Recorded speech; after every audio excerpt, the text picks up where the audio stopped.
ஈரத்தில் அவனுடைய இதயத்தில் ஈரம் இல்லாமல் வாழ்ந்து கொண்டிருந்தான். இந்த காலை கூட்டத்தில் வந்திருக்கிற உங்களை தேவ ஆவியானவர் தொடுவாராக. உங்களுக்குள்ள ஒரு பெரிய பலத்த கிரியை நடப்பித்து உங்களுக்குள்ள உங்களை அறியாத ஒரு பெரிய மனதுக்கத்தை கட்டளையிடுவாராக.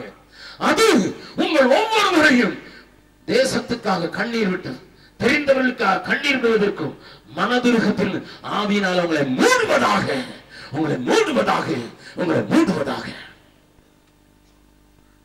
சமாரியன் ஒருவன் மனதுருகினால் கிட்ட வந்து விட்டான். என் பிரயாணம் கெட்டு போனால் பரவாயில்லை, என்னுடைய வேலை கெட்டு போனால் பரவாயில்லை, என்னுடைய காரியங்கள் கெட்டு போனால் பரவாயில்லை, நான் போவது பிந்தி போனால் பரவாயில்லை, இங்கே எனக்கு ஒரு சந்தர்ப்பம், இங்கே எனக்கு ஒரு வாய்ப்பு.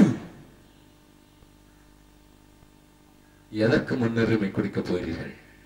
அதுதான் என்னுடைய கேள்வி. Are you going to give priority to your well-being and comfort, or are you going to give priority to the need which is in front of you? உங்களுக்கு முன்னதாக காணப்படுகிற தேவைக்கு நீங்கள் பதில் கொடுக்கும்படியாக நீங்கள் செயல்பட போகிறீர்களா, இல்லது உங்கள் வாழ்க்கையிலே உங்களுடைய சுகம் உங்களுடைய வசதிக்காகவே ஓடிக்கொண்டே இருக்க போகிறீர்களா?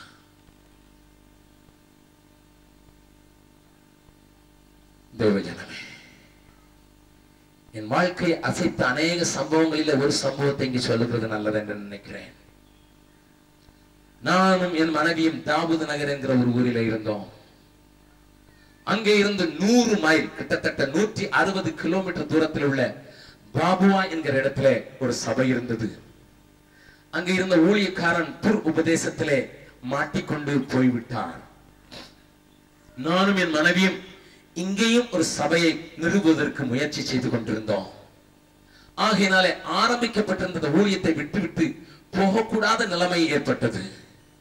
அந்த நேரத்தில் அங்கே ஒரு சரியாக ஹிந்தி பேச தெரியாத ஒரு தம்பியை அங்கே வைத்திருந்தேன். காவலாளியாக மாத்திரம் இருந்தார்.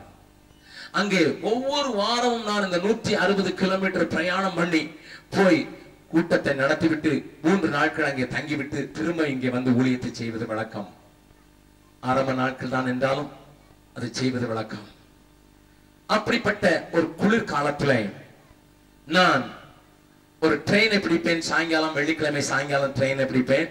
சாயங்காலத்தை பிடித்து நான் பாபுவாவுக்கு போய்விட்டு அங்கே ஒரு ட்ரெயின்ல இறங்கி ஒரு 14 கிலோமீட்டர் பஸ்ல போக வேண்டும்.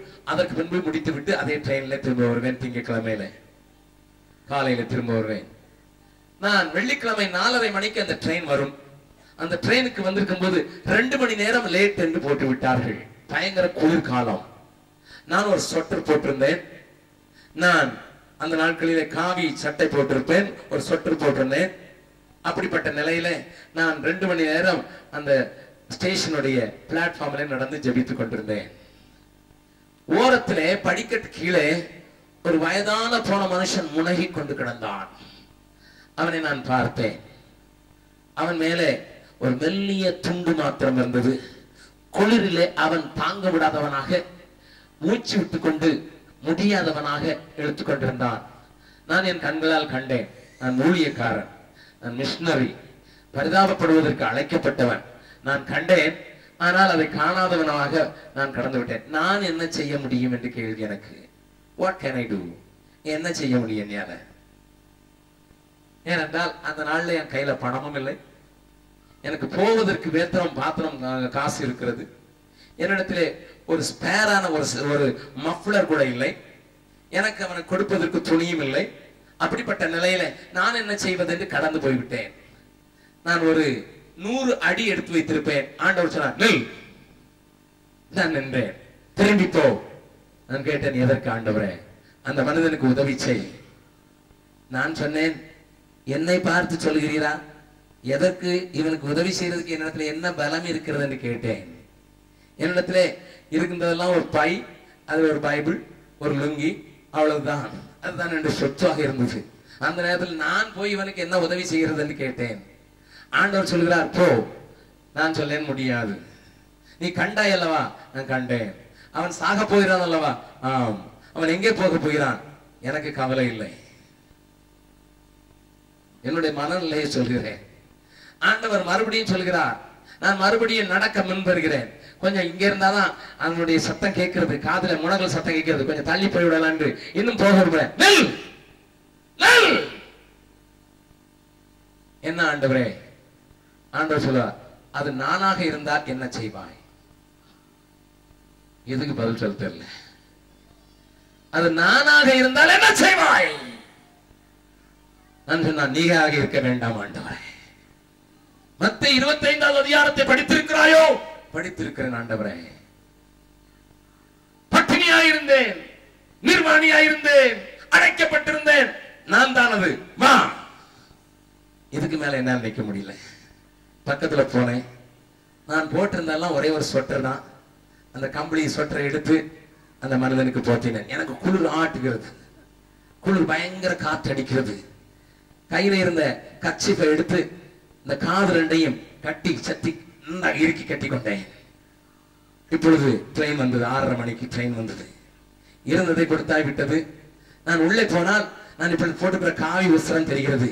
உள்ளே போன உடனே ட்ரெயின்ல பயங்கர கூட்டம். அதுவே ஹீட் ஆயிடுச்சு. அங்க ஒரு சாமியார் உட்கார்ந்திருந்தார். அவர் நல்ல கம்பளி உட்கார்ந்திருந்தார். எனக்கு உட்கார்றதுக்கு இடமில்லாத நேரத்தில் அவர் போட்டார், ஐயா வாருங்கள், சாமியார வாருங்கள் என்று என்னை பக்கத்தில் உட்கார்ந்து விட்டார். நல்லது. அவர் தன்னுடைய கம்பளி எனக்கு போர்த்து விடுகிறார். ஹல்லேலூயா. 2 மணி நேரம் ட்ரெயின்ல அந்த சாதுவும் இந்த சாதுவும் ஒன்னா போறோம். ஆண்டவர்கிட்ட சொன்னேன், ஆண்டவரே, நான் கொடுத்தது காட்டி நல்ல கம்பளியாக நல்ல சூடா இருக்குது, நான் பார்த்துக் கொள்கிறேன் என்று சொல்கிறார். அங்கே போய் இறங்கும் போது, ட்ரெயின்ல இறங்கும் போது கிட்டத்தட்ட ட்ரெயின் மறுபடியும் லேட் ஆகி 9:30 மணிக்கு இறங்குறது. கடைசி பஸ் 9:30 மணிக்கு. 9:30 மணிக்கு நான் இறங்கி போகிறதுக்குள் அந்த ட்ரெயின்ல அந்த பஸ் ஃபுல் ஆகிவிட்டது. மேலையும் கீழையும் ஆட்கள். என்ன செய்யறதுன்னு தெரியவில்லை. நான் கர்ச்சீஃபை என்னுடைய கைக்கொட்டையை தலையில கட்டி கொண்டு நிற்கிறேன். இப்பொழுது ட்ரெயின்ல உண்டான சூடு எனக்கு அது வரைக்கும் போதுமானதா இருந்தது. அங்கே இருந்து அந்த டிரைவர் வந்தார் வண்டியை ஸ்டார்ட் பண்ணுவதற்கு. நெருக்கமான 300 பேர் அந்த பஸ்ல, மேல கீழே சைடுல தேன் கூடு மாதிரி இருக்கு அந்த பஸ்ல, அப்படி தொங்கிக்கிட்டு இருக்கிறார்கள். அங்க இருந்து டிரைவர் வந்தா, ஐயா சாதையா வாங்க என்று சொல்லி என்னை இழுத்து கொண்டு போய் அவர் ஏறுகிற வழியா ஏற்றி என்னை தூக்கி வைத்து அங்க இன்ஜின் மேல உட்கார வைத்திருந்தார். அந்த இன்ஜின் பயங்கரமான சூடு கொடுக்கிற இன்ஜின். அதனால எனக்கு சூடே, எனக்கு குளிரே தெரியாம பத்திரமாய் போய் கொண்டு அந்த சேர்த்தார். அல்லேலூயா. எனக்கு இன்னைக்கு அந்த சந்தர்ப்பம் மறக்கவில்லை. 2 நாள் வெள்ளி சனி ஞாயிறு அங்கே கூட்டங்களை நடத்தினேன். திங்கட்கிழமை காலையில புறப்பட்டு மறுபடியும் வரும்போது அதே பிளாட்ஃபார்ம்ல மறுபடியும் வந்து நின்றால் ஒரு பெரிய கூட்டம், 200 பேர் போல இருக்கிறார்கள். அவனை சுற்றி இருக்கிறார்கள். என்ன என்று அவனே என்று தெரியாது, என்ன கூட்டமா இருக்கிறது எட்டி பார்த்தால் அங்கே அந்த மனிதன் சாகும் தருவாயில் இருக்கான். நான் கொடுத்த சொட்டர் போட்டிருக்கிறான், நான் சாகும் தருவாயில இருக்கிறான். என்னை பார்த்தானோ இல்லை, நான் எட்டிதான் பார்த்தேன். பார்த்தானோ இல்லை, ஐயோ தெய்வம் வந்து விட்டது என்றார்கள். என்னை விலக்கி மற்றவர்கள் எனக்கு வழிவிட்ட போது ஒரு கையை பிடித்தேன். ஐயா, தெய்வத்தை பார்க்க வேண்டும் என்று வாஞ்சித்தேன், உங்களை பார்த்து விட்டேன். நான் சொன்னேன், நான் தெய்வம் அல்ல, இயேசு, இயேசு என்று சொல்லுங்கள், இயேசு. அவ்வளவுதான், அவருடைய உயிர் போய்விட்டது. என்னுடைய கைகளிலே நான் அறியாத அந்த மனுஷனுடைய உயிர் போய்விட்டது. அங்க அந்த 200 பேர் நீங்கள் என்ன செய்தீர்கள் என்று கேட்டார்கள். அவர்கள் மத்தியில் சுவிசேஷத்தை சொல்வதற்கு மாத்திரமல்ல, இன்றைக்கு அந்த பகுதியில் ஒரு ஊழியத்தை ஆரம்பிக்கும் கர்த்தர் உதவி செய்திருக்கிறார். என்ன செய்கிறோம்? அநேக அலங்காரமான ஆலயங்களை ஏராளமாக பெரிதாக கட்டுகிறோம். ஆட்கள் உட்கார்றதுக்கு அல்ல. மணிக்கூண்ல எத்தனை ஆட்கள் உட்கார முடியும்? ஹலோ, மணிக்கூண்ல எத்தனை ஆட்கள் உட்கார முடியும்? முழு மாவட்டத்திலையும் ஒரு ஆலயம் இல்லை. ஆனா நம்ம மணிக்கூண்டு கட்டுவதில் அத்தனையாய் we have got a program. எங்க கமிட்டி வந்துச்சு, நாங்கள் நீதிமான்கள் என்று காண்பிக்கிற மனதுள்ளவர்களுக்கு ஆண்டவர் பட்டாடி அடிக்கிறார்.